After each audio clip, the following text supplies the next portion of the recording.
शेतकऱ्यांनी सरकारी कर्मचाऱ्यांच्या सोबत रुहीचा नीलगायचा प्राण वाचवायचा केला प्रयत्न। बीबी किनगाव जट्टू भुमराळा परिसरात वन्य प्राण्यांची संख्या खूपच वाढली असून जंगली प्राण्यांचा जास्तच उद्रेक वाढलाय। रुही, नीलगाय, हरिण, रानडुक्कर, माकड मालाची नुकसान करतात, त्यामुळे खरीप पिकांचं मोठ्या प्रमाणात शेतकऱ्यांचं नुकसान होत असते।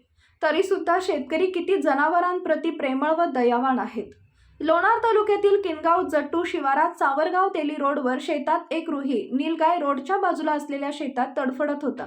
हे पाहून वाटेनं जात असलेल्या शेतकऱ्यांनी संबंधित वन विभागाला व पशुचिकित्सकाला फोन लावून हा प्रकार कळवले। फोन लावताच 15 ते 20 मिनिटात वन विभागाचे कर्मचारी व पशुचिकित्सक युसुफ चौधरी यांना घेऊन गावकरी घटनास्थळी पोहोचून पशुचिकित्सक युसुफ चौधरी यांनी रुही नीलगायवर उपचार केले। आपल्या मालाचं किती नुकसान करत असेल तरी सुद्धा जीव ते जीव असतात। शेतात तडफडत असलेलं रुहीला पाहून शेतकरी आपल्या शेतात होणाऱ्या दरवर्षीच्या नुकसानाचा विसर पडून वन विभागाचे कर्मचारी, पशुचिकित्सक व शेतकरी यांनी रुहीचं प्राण वाचवण्याचा प्रयत्न केला।